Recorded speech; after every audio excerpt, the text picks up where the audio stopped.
Look at you, you found season 2 of How the Heck Have You Been? This is the intro where I tell you what the show is about, and that is, I call up somebody I haven't talked to forever and catch up with them for about an hour. That's it.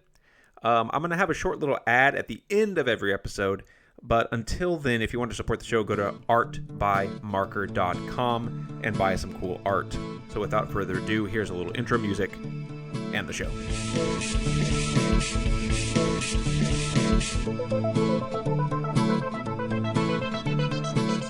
Let's get to my talk with Wren, whom you might remember better as Rhean Weekly if you went to school with us. We talked about just about everything, especially the ups and downs of having children, and she's got one of the funniest stories I've ever heard about financial illiteracy. So, hope you enjoy our conversation. There's that beep boop. I see a green R. There she is. What's up, Rhean? Hello. Hey, how's it going? How's it going? Pretty good. Okay, it looks like we're recording here. Got It's it. a wild day. Well, thanks for carving out the time. Your boss dropped a little meeting on you last minute. Yeah, absolutely. Well, and I'm working from home today unexpectedly. My son woke up this morning and his eye was swollen shut. Oh no. And I was like, okay, pink eye, I've got this. We're going to do a virtual visit. We'll get some drops. I'm going to take him to grandma's house. I'm going to go to work. And we did the virtual visit, and the doctor was like, did you notice that his whole face is swollen? And I was like, no, I didn't. Like, I'm trying to get 3 kids ready for school, and I'm trying to go to work. She was like, yeah, this is not pink eye. You need to keep an eye on this. So, yeah, that sounds. What does it sound like? Almost like an allergic reaction or something? Yeah, some kind of allergic reaction. I don't know. He's all doped up on Benadryl right now, so. That's good stuff, though. If you ever Absolutely. need a nice night's sleep of weird, wacky dreams and you wake up feeling completely woozy, Benadryl's the medicine for you. Absolutely. So how many kids? You have a daughter too, right? So I have 3 kids. Oh, okay. I have my oldest is Sydney. She's 13. Wow. And that's a trip, let me tell you. Gosh, I A bet. teenager.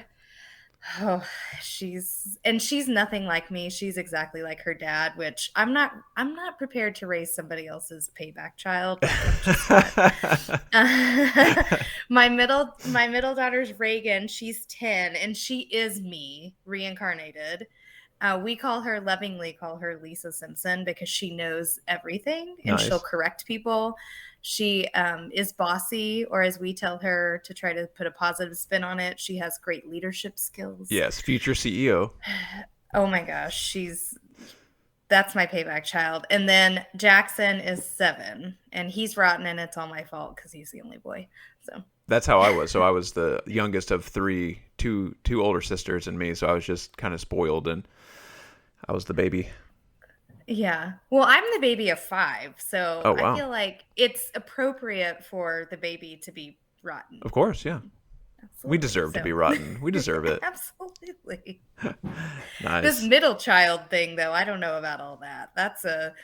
Reagan was definitely born to be a middle child. So Yeah, my sister was the same. My middle sister was the same. She's the one. I don't know. I shouldn't say too much. She was the one that she knew how to game the system and get what she wanted from mom and dad, and she was the sweet one. And the oldest one was like the responsible matriarchal one. But yeah. Well, we haven't seen it. So we saw each other once. You came out and checked out my art by marker stand at Birdville, right? Yeah. The Birdville High with School. my sister. That was good. But before that, we hadn't seen each other in 20 years. Maybe we should start there because that was a funny meeting because you showed up. We kind of talked for a little while, and then I felt bad. I was like, "Oh man, I said some things, and I wonder if she's like offended of what I said."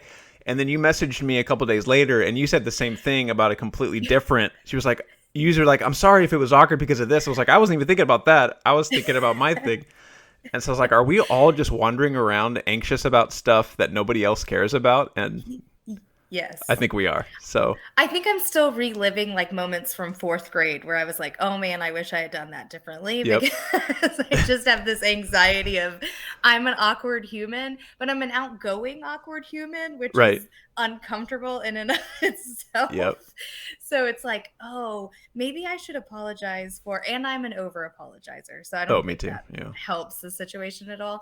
Maybe I should apologize for being an awkward human and making other people uncomfortable with my awkwardness, because my life, especially the last year and a half, 2 years, has just been kind of weird anyways. And so just like living in this space where I'm like, I'm just kind of, everything is new still and Yep. different. So I've gotten to the age of the last couple years where I've kind of stopped, in a good way. I've kind of stopped caring about some of the unimportant stuff. I'm just like, you know what, this is all BS. I can just shove this off to the side and not care. Whereas before, when I like my first few years of teaching, I was like, I need to make everybody happy.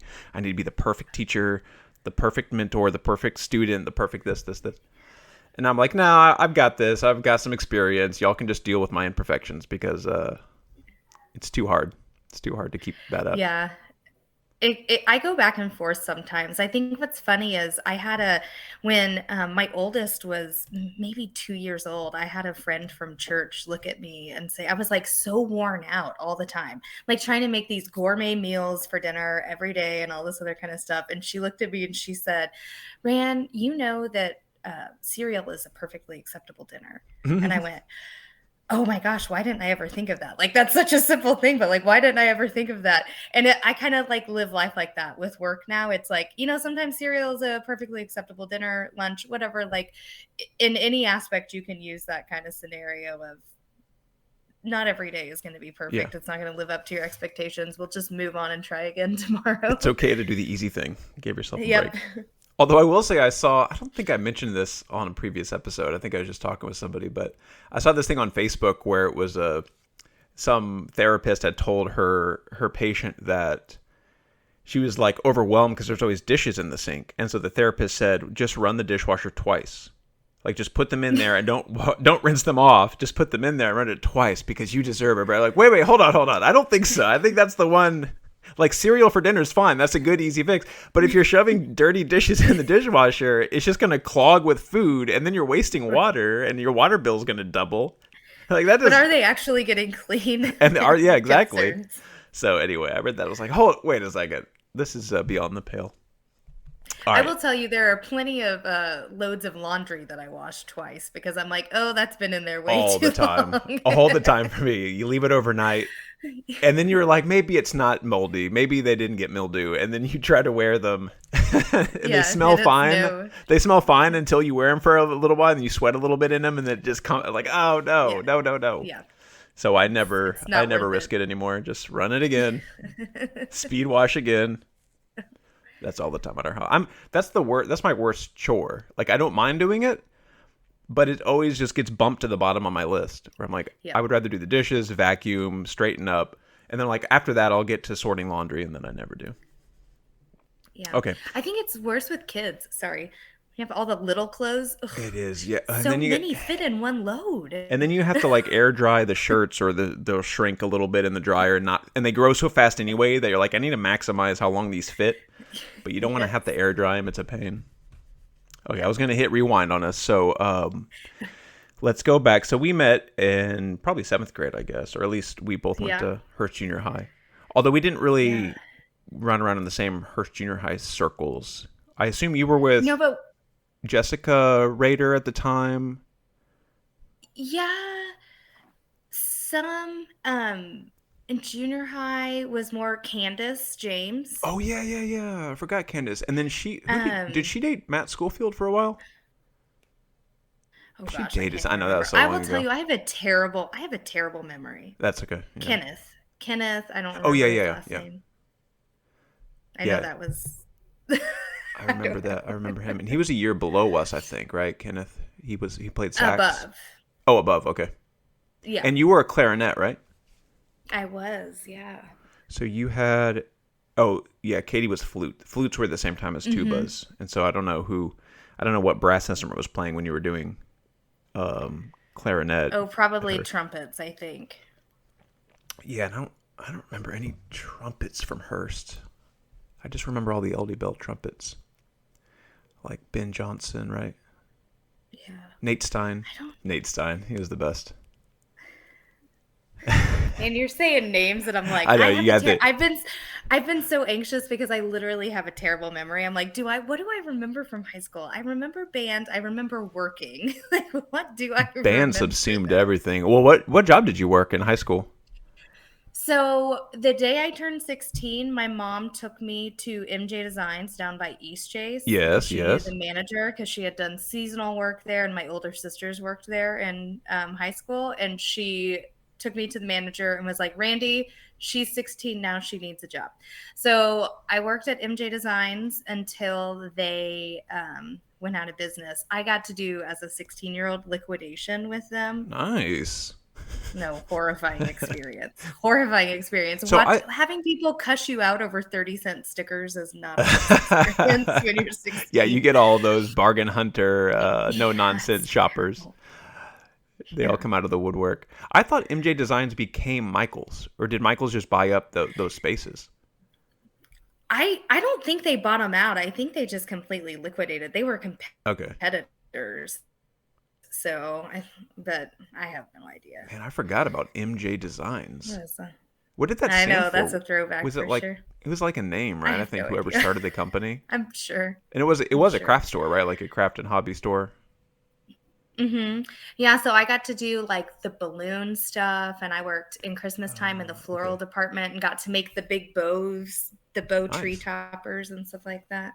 I have the most ridiculous skills on the planet. So That is a skill. I can't handle. I just got my wife flowers for Valentine's Day, and every time it just stresses me out trying to organize them and arrange them. I'm like, I don't know. I'm sure I'm doing this wrong. I'm just putting them in there. it's all about height. I know. I'm sure. It's, Although I was it's proud. You fun. may have seen it. I was proud of. I got her. She's a cardiac nurse practitioner, so I got her the anatomical heart vase, and like the flowers stick out of the little veins and arteries coming out of the. I guess they're valves, I if I should use the correct terminology. I enjoyed loved, it. like, I worked at Office Depot, so I always loved art supplies, drafting supplies. In fact, I remember saying that when I interviewed at Office Depot, and my manager kind of laughed. He was like, because I told him, I was like, I'm really passionate about the drafting section. He's like, what? Who are you? Most people just want a job and want to stock stuff. Like, no, these rulers, these pencils, they're the best. That protractor's really calling my name. It was. It really was. Straight edges are the best. Oh, that's awesome. All right, so band. I've talked a lot about it previous episodes, but it bears like what are do you have any specific memories of band in particular? I just think like it's funny the summer band, like every time I think and I go back, I think of two like distinct moments. I think it would be summer band, like breaking under the trees with our water bottles and Yep. just being drenched in sweat and all of that. And then Indianapolis is always just like instilled in my brain. It's funny, my nephew just graduated last May, and he was in band, and I went to one of his competitions and went to BOA San Antonio or something, I think his junior year, because his sophomore year was COVID and all weird. Oh yeah. And I remember just sitting there and I'm like, God, I used to be able to do this. Like, I can't even remember what I had for breakfast, but I used to be able to remember 15 minutes worth of drill I and know. music and directions. And like, I can't, what happened to my brain? 20 years happened. 20 years of raising kids. Getting old sucks. It does, and you have less of that spark to master things sometimes. Like, I don't want to do that. I don't want to. I could learn guitar, I guess, but I don't want to. That's a lot of work. Yeah. But we did. It's funny. So I have a guitar, and I'm like, oh, I could go back to playing guitar. But then I'd have to deal with the calluses on my fingers, and yeah, that's really uncomfortable. it is the worst part when Maybe you not. don't play for a while. You're like, crap, I got to build the calluses. It's gonna be painful again. It is a pain. Yeah, because we were marching. We would have to learn, and it's a testament to the discipline they had us go through learning that drill, because it was basically just drill and kill, literally drill and kill. Right, we're just practicing one step here. Everybody on the right mark. Go back. And then I'm sure I wasn't playing every note of the the music that I should have learned and Oh, should have had memorized. I was cheating a lot of those half notes. I know I for sure wasn't. So were you in like the second band probably with me as well? What Yep. symphony or what was the top one? I think symphonic, and then concert band was the second one or third one. Yeah, I I can't know, I remember know what it all. was. I know Katie But Paris is like yelling at the podcast right now because I should she remembered probably. everything. She remembered like all the scores and all of the dates. And, I cannot. Again, I can't remember what I had for breakfast, so that's terrible. But I will say I hated concert band, if that makes any difference. just sitting there I playing. actually, going into high school, I did not want to do band anymore. Because I hated concert band so much from junior high, and my dad was a music major, so he had like a music. He never used it until later in his life, but he had a music education degree, and so he said, "No, when you go to high school, you do it for your first year. It's different in high school. Marching band is Yeah, different, so just try it." And I did, and I fell in love with like the activity of marching band and the camaraderie and all yeah. of that kind of thing. But I still hated concert band. I still dreaded it every year. And that was 2/3 of the year too. It was most of the year Yeah. was just sitting playing. I didn't dread it, but it was. I mean, it was monotonous, but then it was beneficial at the end. I was like, oh, all of this monotony, we like created something out of it. Even though, especially for tubas, right? Because tubas are have the most Oh yeah. fundamental parts that are the least fun to play. Usually, there were some that were kind of fun, but like marches were kind of fun to play. But but yeah, towards the end, I was like, oh, we're it was cool to perfect something over time, Right. but also very boring sometimes, Yeah. especially Not when as exciting. your section got it right and they were like focusing for 20 minutes on just the trombones or whatever, and then you're Right. mouthing things to your friends and making signs and with your hands and all of that. So what would you have done if you hadn't done band? Because you did it all 3 years, right? I Yeah. did. Yeah. I don't know. Because there's Um, choir, yeah, probably choir. sports. I was so not a Yeah, sports I did person. love volleyball. Loved playing volleyball, but never the best player, but I had fun doing it, Yeah. so it was a good time. But yeah, no, probably choir. I I did choir in college, so it's funny that I didn't do it in high school, but did in junior high, so it's Oh, you just did both choir and band. mm-hmm. Yeah, I guess that was possible. Yeah. it All right. was possible back So let's jump into college then. Where did you end up then. going? Uh-huh. So I everywhere. Oh, Texas Women's, right? I thought I saw that. Well, yeah, so I graduated from TWU, but I started out. So my parents, I'm the youngest of five kids, so their rule was your first year of college, you go to a junior college, just to kind of get your feet wet.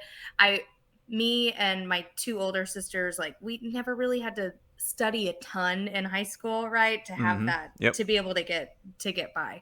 So to be able to build that discipline and notice that it's something different and figure that out. But we also wanted to get out of the house. So I went to my first year to Navarro College in Corsicana. Oh, okay.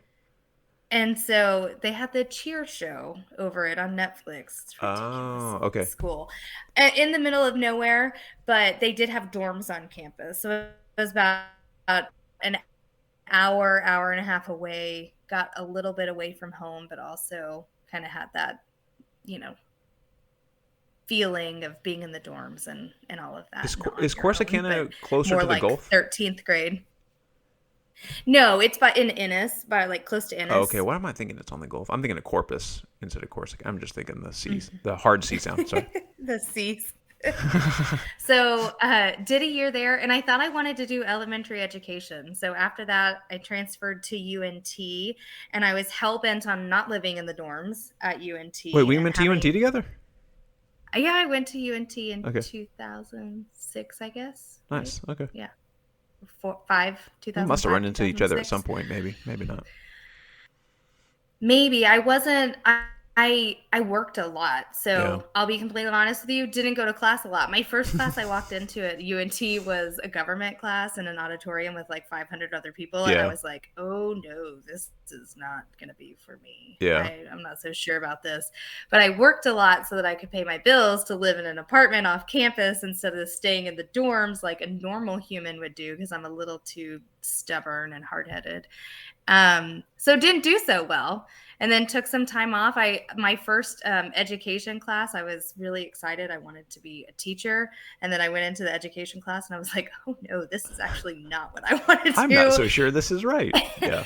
And I don't know what I want to be when I grow up. I still don't know if I know what I want to be when I grow up. Okay, so you But must remember this, or maybe. So my wife graduated a year before us, and I think it was the valedictorian of her class when we were playing at graduation because we played the mhm. pomp and circumstance. Uh, her speech was all about if you don't know what you want to be already, you're behind, and like why don't you already know? And she was basically like scolding everybody in her class that didn't already have a major picked up.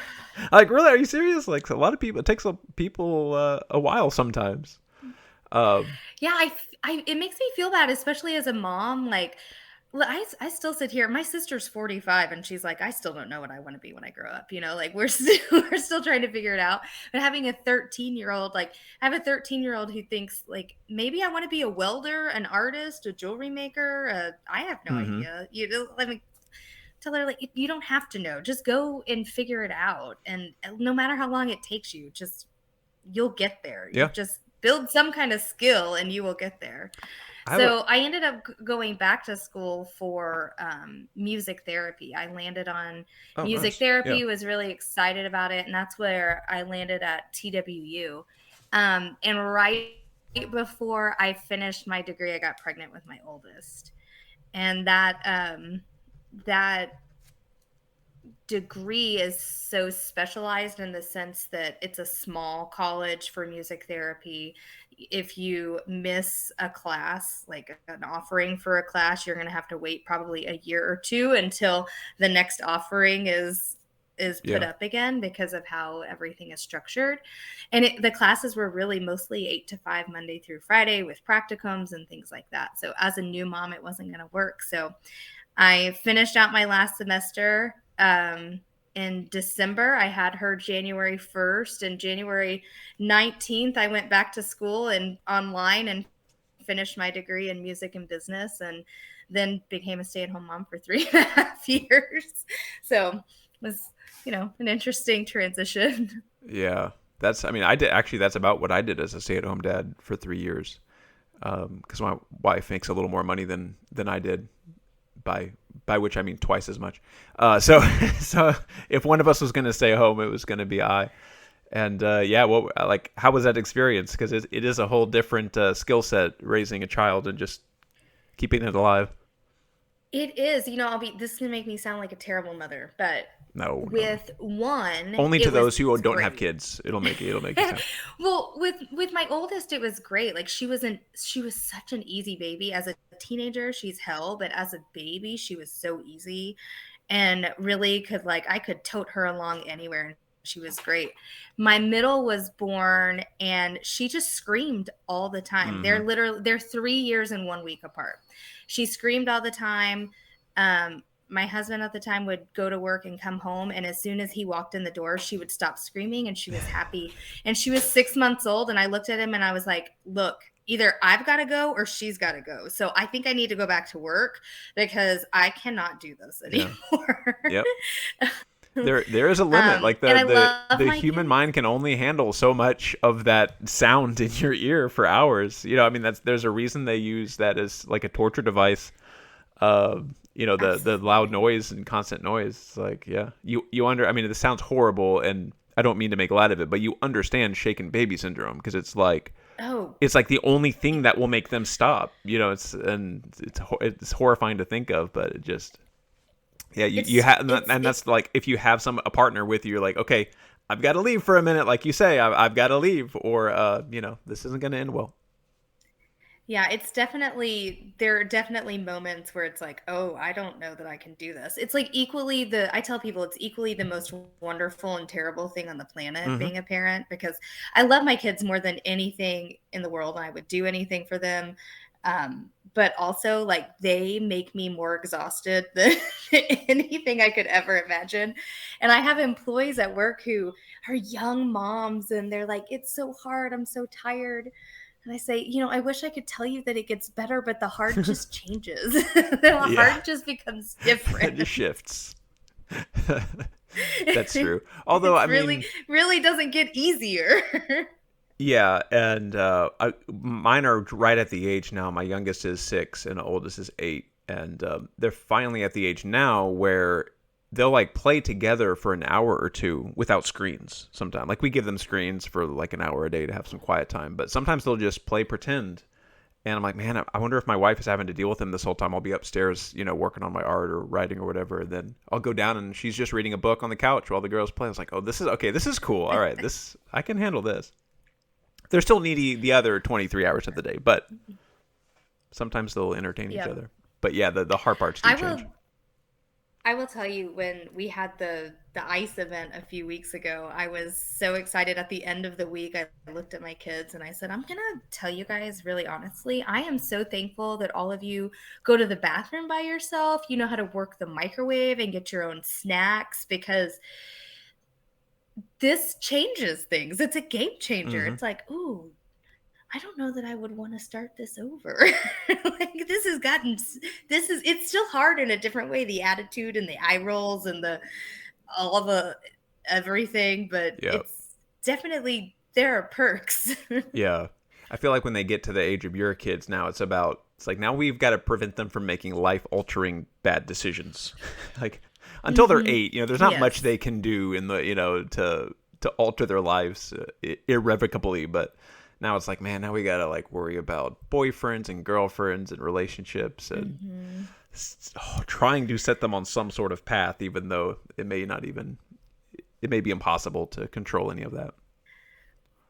Yeah, my struggle the last couple of weeks has been grades with the oldest. She's Mm. in seventh grade, and I had a teacher call me and say, she needs, this and this and this, and she's failing still. And I'm like, I'm going to tell you, we've done tutoring. I've gotten her up early. I've stayed up late with her. We've done this, we've done that. Like, she has the papers done. She just leaves them in her backpack and never turns them in. So I'm going to tell you, my stance on this right now is I think Sydney needs to fail. Hmm.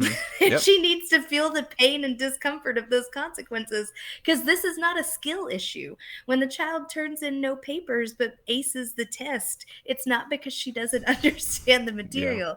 It's a will issue. And at this point, I don't know how to teach her other than just let her suffer the Yep. consequences, and Yep. kind of, if she has to redo seventh grade, it's really no skin off my back. That's going to be terrible for her, though. She's not going to enjoy that. So, Yep. And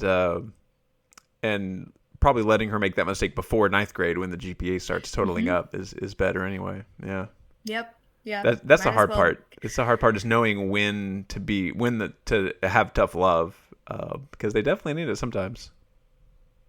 Yeah, it's hard. I go back and forth. I think as a mom, one of the hardest things has been realizing when your kid is different than you. Like, I was always the kid that I was, one, scared to fail because I didn't want to Hmm. disappoint anybody.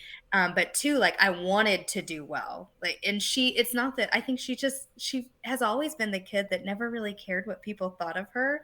And so as her mother, I'm like, ooh, let's harness that as long as we can. But if you could care like what some people think of you, that would be cool. Like adults, maybe. Maybe just your teachers. Right. If you don't care what your peers think of you, I think that's fantastic. But maybe grown-ups. But then harnessing, and I don't know, just accepting the fact that they're different than you and they're not going to respond the same way as you would have. It's hard. It It's is. really hard. It is. It's hard So, navigating the differences of kids too, because my youngest is already a firecracker. Will have nothing to do with my goofy nonsense, and she's only 6, and it's like, oh man, this is gonna be a long road. But hmm, I do feel an obligation to, like you said, point out the immense positive side of parenting, because I feel bad. I feel like a lot of parents, especially our generation, the things I see are just really often negative, like just pointing out the hardships and negativities. But there really is nothing else like it. And as you get older, you're like, man, what am I leaving behind? And then you can look at all of the work you put into your kids, and there they are, these little awesome beings that love you back. Hopefully, most of them do. Yeah. And you look forward to it. They wear you out and wear you out and wear you out, and then as soon as you leave the room after they're in bed, you miss them like already. I know, it's ridiculous. It's weird. And then I have to remind myself, Well, this is hard, but you're gonna miss it, right? Like when they want nothing to do with you, when they are 13 and they want nothing to do with you, and they're at school all day or with their friends, you're gonna miss the time with them. it's different. And being divorced, like so we do 50-50 custody. So we have a week on, week off. And that is hard. It was really hard going from being 100% mom. And I know it's not really like this, but then kind of being 50% mom. Because the whole week they're gone, I'm like missing them like crazy and texting them and things like that, because I just want to know what they're doing and what they're up to, and let them know that I'm thinking about them. And then they walk in the door and the eye rolls start and all the incessant questions. And I'm like, oh my gosh, why? What is happening? Yeah. But, it's wonderful. You're right. There's nothing like it in the world. It is exhausting, It though. is. So it's just a very different experience. The way I heard it put the best was, they destroy your life, but then build you a better one. Like Oh, it completely blows your life apart, and then they put it back together with all their cuteness and their love, even if they are stinkers. When the 13-year-old comes to me and she wants to like hug me and snuggle me, I'm like, okay, do I need to take you to the hospital? Yeah. Are you sick?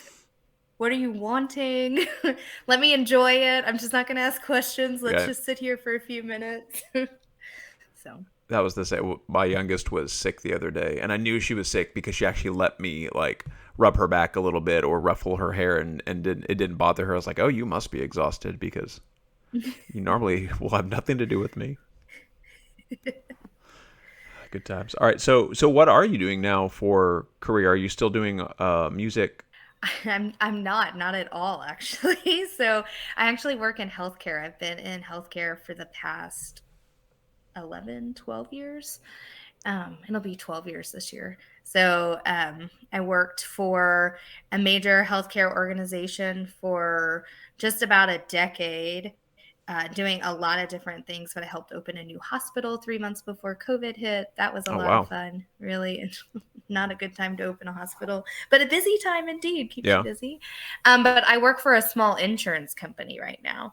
So Okay. I'm a director over our member services, so getting members set up for surgery, elective surgeries, non-emergent, and things like that. So when I went back to school in 2019, I guess it was, for my MBA, and I was like, I'm going to get my MBA and not my MHA, because I'm not going to stay in healthcare, whatever. But it's one of those things that has just kind of sucked me in, and like I can't get out of it.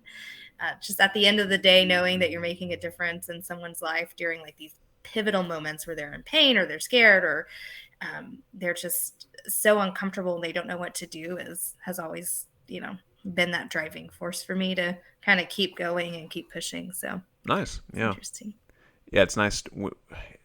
It's such an existential thing when you get sick and you're like, crap, I could even, when you don't know what it is and you're worried, like, could I even die of this? And to like take care of the money side and not have to worry about that part is often a godsend if you have good insurance. Yeah, absolutely. You don't want me to be your nurse or doctor, though, for Right. sure. I'll just I'm so thankful that people have different skill sets and the world isn't all full of just me or just you, because it's like I couldn't do elementary school. Like you said, you couldn't either. I couldn't do the healthcare side.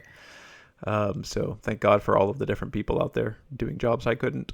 Yeah, during COVID, it was kind of all hands on deck at the hospital. Like whatever you can do, legally Yeah. to be able to assist, you can. And sometimes I was like, oh, y'all, just get me. This is not okay. Like, I will sit and talk to people and love on them, but don't ask me to be anywhere near where they're getting treated or there are Yeah. needles involved. That's not my jam. So, Well, were they? So I remember those first couple weeks. My wife said they had pulled up refrigerated trailers to store all of the potential dead bodies. Right? Like we didn't know how bad it was going to be, and so and yeah. luckily it wasn't that bad to where it was like overflowing. But that was freaky. So I don't like. Do you have any memories of when COVID first hit and the craziness since you were setting up hospital and stuff? No, so I think that we didn't really have that because so well in a sense we had just opened literally 90 days right before everything shut down. So when they shut down, so my hospital was a part like a joint venture with another major organization that's based out of Dallas County. So um my hospital is in Cullen County, joint ventures in Dallas County. So there's kind of a conflict of interest, not of interest, but in terms of like how those different counties proceeded after the state allowed us to come back with Yeah. elective surgeries. So because we were a partnership, when Dallas County was still shut down with elective surgeries, this hospital was sending all of their elective surgical procedures over to our smaller hospital. So it's just a small community hospital. It's just kind of getting on the map. But in that area, a lot of other facilities were not accepting COVID patients. And so we did. And we didn't have anything like that where we had the refrigerators and things like that, but it was busy. I mean, patients in hallways and uh, all sorts of crazy stuff. We had because it was such a high growth area, we had 2 floors dedicated specifically to women's services, imagining that a lot of babies are going to be born. Hmm. And that kind of, then it ended up being half of a floor was for women's services and everything else was for COVID. And things like that. So, but we did really well because we got all those Dallas County procedures during that time. So that was exciting. It was good for growth, but Yeah, and help. I mean, that industry already is even before COVID was super fast growing and continues to do so. Especially now that all the baby boomers are aging out, right? Like they all need healthcare now, so there's like hundreds of thousands of people that are needing all this care. So good job security. yeah. I do want like, do you have because you've got a new boyfriend now that I did a little commission for, and I appreciate that. do, yes. In He fact, that was loves really it. popular online when I posted it because it hasn't been selling well at my shows.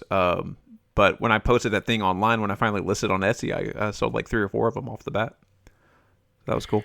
Yeah, so I met John very shortly after everything with my divorce happened, and he was kind of going through the same situation, and it's just kind of he is amazing. We have really challenged each other. I think and pushed each other. We're both really hard headed, which has been a lot of fun to navigate in a new relationship. But he is. I know when we first started. Dating, I called him James Bond because he loves James Bond and all things. So I was thinking about Christmas and I was like, no, yeah. So for after your podcast with Spain, I went and got her graphic novel for my oldest There for you go. Christmas. And she actually took it to school the other day and she was reading it in the car and I was like, that's so cool. Yeah. Like that's so fun. So I love that. I am not that creative. I'm not as creative as you guys. I wish I could be. I thought as a young adult that I was going to be. And now I'm like, ugh, my brain's too tired. I can't come up with Yep. stuff like that. But so having that was so much fun, and he loves it in his office and having his James Bond piece. Nice. I'm glad. I'm glad that was a fun one too because it was easy to do because it's all monochromatic, black and white, so I could just focus on Mm-hmm. the detailing and what was hidden inside. But oh, do you have like a mute cute story with him? Yeah, so I so my uncle works at this bar in Richardson on the weekends. He has for years and years and years. he does private security for a family in Dallas during the week, and on the weekends he works the door at this bar. So they have karaoke on the weekends, and they had a karaoke contest. So my mom had decided, or I had decided, or my sister, I have no idea, that we're all going to go, and me and my dad are going to sign up for this karaoke contest. And I was sitting at a table with my parents and my sister, and he walked by me and said, "Has anybody ever told you you look like January Jones?" And I didn't even know who January Jones was. I had to Google her, and I said no. And since then, nobody has still said that to me. However, he came over and has spent most of the night actually talking to my parents, and then I don't remember giving him my phone number. But he says you did. Apparently I did, because he wouldn't stop calling me, and I was trying to get away from him. And then I eventually just gave in, and it's kind of been the story ever since. So nice. He's a lot of fun. He's an amazing guy. So my kids love him, and we've been having a lot of fun. So does he have kids as well from previous? He does not. So it's definitely a new adventure for both of us. But nice. Do you remember, did he or you sing anything on karaoke? He did. He went up and did karaoke with a friend. He did Stacy's mom. That's classic. So when he called me the next day, I couldn't remember his name, and so I saved it as Stacy's mom. And then it changed to James Bond. Yeah. There are a few iterations in my phone of what his name has been, but it started out as Stacy's mom because that's all I could remember. That song is great too. It was just on the radio last week. I was listening to it. I was like, this still holds up. It does, for sure. And the dance moves that he does with the song it's the most ridiculous thing. He's so fun and just like goofy. He loves to draw too. So he's been drawing stuff. That's his New Year's resolution, to get back into draw art more. Nice. Draw more and stuff. And my kids all love art, so they kind of all share that in common. I can't even draw a stick figure, so yeah. Well, the kind of stuff I do is mostly just that geometric abstract stuff, and I'm trying to do a children's book and illustrate that. And I've got the text written, but it's like a whole different skill to do illustration, like figure drawings and stuff. And I'm looking at videos on it, and I kind of want to build that skill up as well, but it's not easy. When I watch like the old Disney animators just like draw Donald in 12 seconds and then a different Donald in another 12 seconds, stepping forward, I'm like, geez, how do you do that with like get the proportions right? Yeah. And it's incredible. It's crazy. No, I can't even get a stick figure to look like a normal. I have no idea. It's terrible. Well, like I said, skills. We all bring our own stuff to the table. I'm still trying to figure out what that is, but well, I mean, I think health insurance and healthcare is much more important than me doodling, for sure. So it's not very exciting though, or fun. I wish it was a little more fun. Yeah, I'm trying to think what jobs have I had. I don't think I mentioned. Well, I did the call center, and I want to say Jessica Rader actually worked at the same call center I did for a just a hot minute. I think it was somebody from school, and I was like, oh yeah, we trained at the same time. And I remember actually working. That was right senior year after. Did you go to Spain's house for prom? A bunch of us went to did a sleepover at Spain's house after prom one night. I can't remember if I went to Spain's house. I went to somebody's house after prom. I thought it was Lindsay Balthrop's house, though. Oh, maybe. I'm sure she had something. Well, but she was. But I don't remember. Oh no, she was our class. Yeah. Yeah. Yeah, 'cause she was drum major with Toby. Yeah, Spain had a party. I remember having to work the next day. We stayed up till like 2 or 3 a.m. and I burnt pizzas in her oven and forgot them in there. And then I just remember like going to work on 3 hours of sleep at this. It was kind of just a crappy. We organized like homeowners to show their house with real estate agents if it's selling. So they didn't have to call the owner. They could just call us, and we knew the notes on the house and what the code was to get in. And so it was just mindless regurgitation of information. And I would sometimes take a book and read it while I was like, I don't know how I could do that because it was so on and off, like having to talk, every few minutes. But and I would be reading, and then I would notice that 5 minutes have gone by, and it's the phone ringing that doesn't ever stop. That just doesn't go to voicemail because they don't have a voicemail set up. So it's like, oh, I think I've been on this ringtone for 10 minutes reading of War and Peace or whatever I was reading. So anyway, that was a fun job. Yeah, I think the worst job I ever had is I worked in a bank call center. And I remember being in training and people say, you're going to hear people say some of the most ridiculous things that you've ever heard in your life. And I'm like, no, people aren't this stupid. Like, they're not. But literally, people will call in and say, my account can't be overdrawn. I still have checks. And I'm like, this is not how this works. It doesn't work like that. I argued with like an 80-year-old lady one time because I kept asking her for her account and she kept giving me her medical, like her health insurance card. Number. And I was like, this is the bank. Your debit card number or your account number. That is awesome. I can't help you with your insurance. It was terrible. I can't be overdrawn because I still have checks. And legitimately, not just one person would think that. I would hear it at least once a day. Oh my gosh, that's crazy. Or they would want you to like upsell things to them. So somebody's calling in because they want an advance on their direct deposit. And they're like, offer them this credit card. And I got QA'd one time.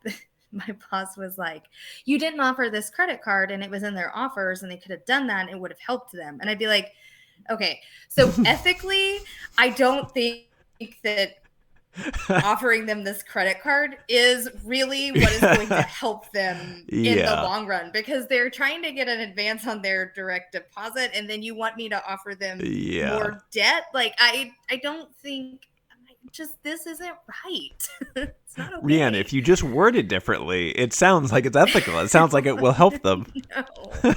No, I couldn't do it. I was like, morally, I do not feel okay doing this. It was really hard. Well, good for you. Good for you, by the way. Gosh. I don't know if the bank saw it that way, but... Oh, I'm sure they didn't. And that's why we had a housing crisis very soon thereafter, probably. I don't know what year that was, but I remember... Because we graduated like right into the recession, right? Mm-hmm. Yeah. Yeah, it was probably all those terrible mortgage offers I had to give people. Ugh. Yeah, that was it. They're like job. all these people were buying houses like twice as expensive as they could really afford. It's crazy. Meanwhile, they're getting direct deposit advances and yeah, it was just terrible. Like I couldn't. Yeah, Liz Fontenot had some similar stories about her when she was working the phones at her. That was pretty funny. Yeah. Oh man, people. I feel like I'm financially illiterate, but even I know that a check isn't cash, right? Like it doesn't equal money, a certain amount of money.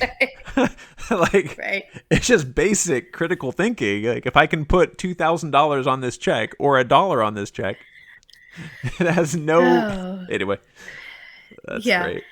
It's, and then I think about like, do kids? Look, I've got a 13-year-old. Like, I don't even know if she knows what a check is. Right. I should probably ask this question today. Well, I used to feel bad because I've never balanced a checkbook because I don't really write that many. Most of what we pay now is direct deposit, and we just trust the bank to not be taking all of our money. You know, I check through my online accounts and make sure that, you know, aren't any purchases that weren't there. But I remember my dad spending hours balancing his checkbook, and if he was 3 cents off, he would be so upset because he'd have to go back and find it. And like I feel I don't know, maybe we should still be balancing checkbooks, but I certainly don't. Do you? I think we for sure should be, but yeah. No. I wish that I could answer that honestly and say yes, but no, I don't. Yeah. I should.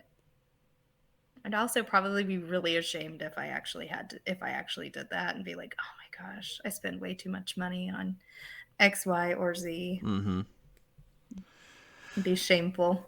I was very fortunate to have married somebody with a lot more money sense than I have. So she's kept me honest. I'm amazed. Anyway, never mind. I was gonna say I'm amazed she lets us have a joint account together sometimes. Well, somebody's got to keep an eye on it, I know, yeah. right? Yeah. All right. Well, I'm getting close to the hour mark here, and we still have a couple things to get through. We still have Okay. your challenge, your quiz. It's only 5 questions. Oh no. So the episode before Okay. you I'm was terrified. Lauren Denson, now who's now Dan Hoff. She had 10 questions, so you're getting a little easy, and I think some of these might be pretty easy Oh, good. questions. But before that, I've got my prepared statement.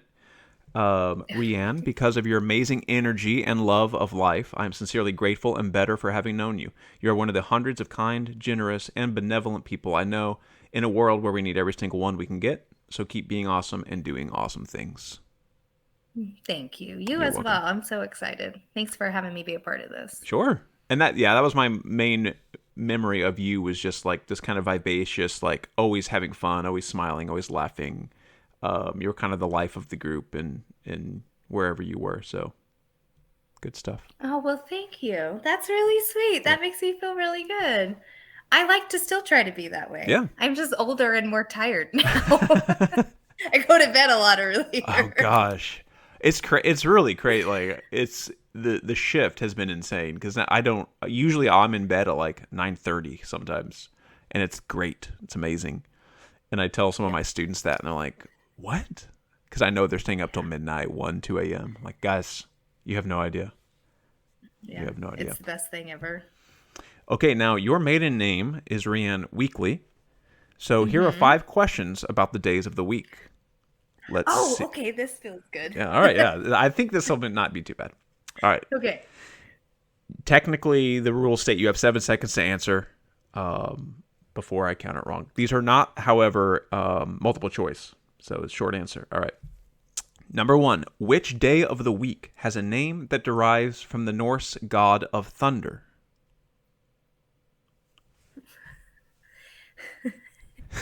I have no idea. Thursday. Thunder for Correct. Thursday. Correct. It is Yes. Thor's day. Thor's day, which is true. Thor's Day. Yeah, yeah. Oh, good. Named Look after at Thor. that. All right. In French, now you took French, right? If I remember. No, I took sign language. Oh, This sign is language. going. I just remember This what I this remember is you didn't scary. take Spanish. Okay, so maybe this won't be as good. In French, this day of the week is called Vendredi, named for Venus. But in English, it's named after the Norse goddess of love and beauty, which is also Thor's mother, if you watch the Marvel movies, whose name is Freya. Friday. There you go. Correct. Correct. Thank you. Helped you a little bit. Thanks for that hint. All right, number 3. This day of the week is named after the moon, which explains why in so many languages the word for this day includes lu or lune, which is from Latin meaning the moon.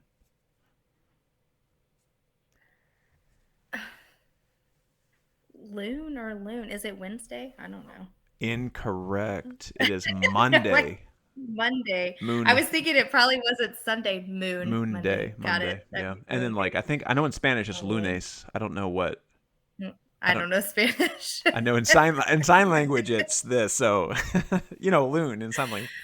I don't remember what it is in sign language either. Yeah. Again, the memory here is not so good. All right, number 4. In Italian, which Oh, you great. also do not speak. Which I also do not speak. The name of this day is Domenico, which comes from Dies Dominicus, which means Day of the Lord. Sunday. Correct. Sunday. I got that one. And then in Spanish, Domingo is Sunday. All right, number 5. What holiday is celebrated on the first Sunday after the full moon that occurs on or after the spring equinox? What common holiday is celebrated on the first Sunday after the full moon that occurs on or after the spring equinox? Easter. Correct. Good job. That was good. Okay, good. Only missed Look at one. me. That's a I passing grade. worked. I worked as a assistant children's director for a church for a little while. Oh, nice. Maybe I That got more in here than I thought. every year I'm like, how do they determine the Easter Sunday again? Because it's never on the same month. It's never the same week of the month. And there it is. Whatever the first Sunday after the full moon that occurs on. Or what a weird way to determine that. That is a weird way to do it. Good old religion. I thought it was all done off the Christian calendar. I guess maybe that revolves. I have no idea. There's some things I just don't need to know the I answers know, right? to. That's what I've come to find in adulthood is like, you know what? I really don't need to know the answer to that. I'm okay with not knowing. Although, okay, so I was watching a video of Neil deGrasse Tyson explaining the Gregorian calendar and how it was super accurate. And so the reason we have a leap year is because we overcorrect, right? Like, so we took a day out of February, or 2 days or whatever. So it only has 28 days. But that every 4 years, because the Earth doesn't rotate exactly once, like an exact integer when it gets around the sun, right? There's like a fraction of a day that we have to include. But because of that, we take the leap year every 4 years out. But he was saying that every 400 years, we undercorrect a little bit because of every 4 years. And so actually every 400 years, we have to add that day back in. And so I'm like, what? So when, like, is it really complicated? I know. So every 400 years, I guess February doesn't have a leap year, right? Like for 8 years or something. It's crazy. Anyway. No, weird. But I haven't been able to find like what year that's going to be when we don't have a leap year. Like, does that fall in our lifetime? I know, That's right? Weird. Craziness. Bananas. Thank goodness for, like I said, thank goodness for people who have other skill sets than us, because I could not have made that calendar. Absolutely. Absolutely. Alrighty, well, this was good, Rhean. Thank you again, and thanks for coming out to see me at that show. And Absolutely. I wonder if people are now wondering what we were so anxious about having said. I don't even remember what was said. I just remember being like awkward, like, and here's my awkward humanness. Well, it's funny too. Like, it's the same with this podcast, because we were like, the people I interview we were like good friends in high school, but it's been 20 years. So it's like, are we still good friend? Do I still deserve an hour of your time, or is it weird? Is it like, asking a lot, or not, not much at all? I don't know. It's like, it's this weird dynamic. And then especially when I'm selling stuff, I'm like, do they feel obligated to buy something? Because I hope they don't, but I'm just happy they're here. But it's like, hey. But for me, it was like, I said, you look the same. I was like, oh my gosh, you look exactly the same. Oh, but you've clearly like been really good about health and fitness. Yeah. And you've lost weight since high school. So I was worried about I've lost a lot that. of I was weight, like, yeah, oh, yeah. I hope she doesn't think it. Yeah. No. Yeah. Oh, yeah. No. And I just don't know how to respond anyways. Like so I'll be honest with you, and it's it's not to be offensive or anything, but like when I see, it's weird living in the same area that you grew up in, right? Like, it's just weird. Like, sometimes you run into people and you have no idea how, like, oh my gosh, I haven't talked to this person in 20 years. What do I really know about them still? And so if I see someone that I recognize, like, at the store, I will actively dodge. Go away, because yeah. I'm like, I don't know if I may not even remember your name correctly. Yeah. Let's be honest. Exactly. Like, I could have completely been mistaken at you as someone else. And so I'm just going to avoid the situation in general so I don't make anyone uncomfortable. Well, and then it's like you're out doing stuff and you may have 30 seconds to say hello, and then it feels weird. Okay, well, haven't seen you in 20 years, but bye. See you, see you in another 20 years. Yeah. Now, I will say, I just had a memory come up on Facebook that Rachel Jones, she's McGowan now, but Rachel Jones, she was in Color Guard a year or two maybe below us in school, but I ran into her at a bar in like Frisco or Little Elm right around a year ago. Now, when I'm have a few drinks in me, it's cool, like we're best buds again, but just out shopping and being out, it's different. Yeah, it's funny. It's funny because that is most people's inclination. But for me, especially when I see students like that I've taught, because I've taught, I think this is my 10th or 11th year now of actual classroom teaching. Like, I always want to go say hello, and it kind of surprises them. I remember I had a student who thanked me for it. She was like, that meant a lot that you actually came out, because it was at the Northeast Mall even, I remember, at one of the stores. I was like, hey, how's it going? Do you still want to be a teacher? Like, yeah. And afterward, because her mom worked at the school, she was like, that meant a lot to her that you came up and said hello. I was like, really? Aww, what? That's just sweet. Yeah. But it is. I have avoided people as well before. Somebody came up to me this is years ago at the Hearst Rec Center, and remembered me, and I did not remember them. I did not, like, they said their name, and I was like, okay, and, kind of tried to play it off, and it's rough. Yeah, it's rough. It ended up it was Toby Dickinson. No, I'm kidding. I'm kidding. I know. I still hang out with him. I still That's we play right. ridiculous. No, it was some other kid from like elementary school or something. It was my very best friend Yeah, ever. that I had in high school. And I did not remember him. No, good time. Actually, I just saw Toby at Super Bowl Sunday. We were watching at my sister's house. Oh, that's so fun. he's still good friends with my sister. So good. we hang out. I do need to get him on the podcast, even though for sure. Because I interviewed Lauren, but we've seen each other every month at Writing Group, and the whole point is like catching up with people. But now that I did Lauren, I should do Laura and Toby. Yeah, because the rest of us want to know what I know, right? Too. Yeah, absolutely. Good times. Okay, well, I'll let you go. You still have to work some more today, I guess, from home? I do. I have an afternoon full of meetings. Nice, so fun. All right. Yeah. Well, hopefully this was a nice break for you. It was. Not too Thank stressful. you so much. This was good. And then fun. And don't feel like almost every time everybody texts me, I'm like, oh, that was okay, and this and this. No, it was great. It was great. Awesome. People are gonna love it. Thank you. All right, thanks again. I'll see you at the reunion next year. It's our big. It's the 20 year next year. Yeah. Why'd you have to say that? I feel the gray hairs growing out of my hair now. Yep. Or out of my head. Yeah. All righty. Hey. Have a good one. See you then. Yeah. Right, bye. All right, as promised, a short, brief little ad about an awesome product that I've got on sale from artbymarker.com. This is the full deck of cards. I did hand-drawn detailing for every heart, club, diamond, spade, face card that you see. These things are printed on 310 GSM linen, so this is casino quality. It's as nice as you'll find anywhere. And if you want to buy a deck, it will really help support this show because I'm just doing this for funsies and throwing it out there into the universe. So that can be found at artbymarker.com. Thanks, guys. Appreciate it. All right, that was the show. Thanks for listening, everyone. Today's episode was recorded by Mark Dye. Our editor is Mark Dye, and he is also the executive producer. The intro and outro music was composed by Mark Dye in high school. It's really just me doing this. To support the How the Heck Have You Been podcast, visit artbymarker.com and buy some cool art. Thanks, y'all.